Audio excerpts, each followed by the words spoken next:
So good day guys, gusto ko lang ipakita sa inyo yung mga pangunahing tools or equipment na gagamitin kapag ikaw ay nagwa-wiring or tinatawag na practical electricity. So ito guys, meron tayong junction, utility box, electrical plugs,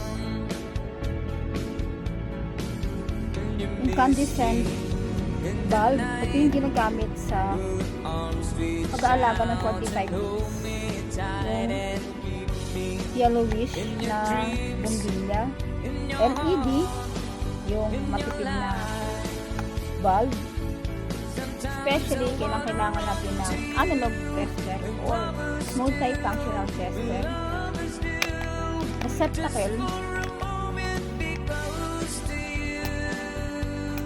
tools holster, electrical tape,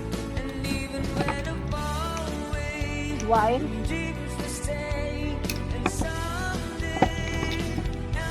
PVC cutter, long nose, plies, cutter, Phillips screw, and flat screw. Of course, kailangan din yan ng PVC pipe, yung kulay orange. So, yun guys, yung mga pangailangan na mga equipment or tools sa pag-wiring. Then, ito mga wire na ito guys, may iba-ibang sizes to. Depende sa amperes. So, meron tayo 6, 8, 10, 12, 14, and so forth. So, depende kung anong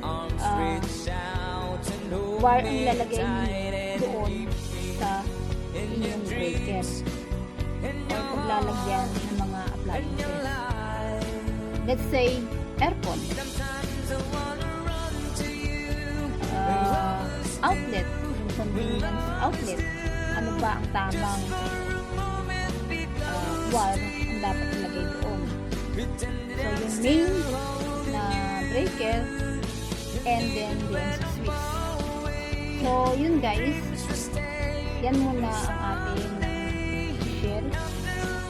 So, stay tuned sa ating mga susunod pang vlog or content na ibibigay ko pa sa inyo yung information regarding this. So, yun muna guys. God bless. Morning and God bless.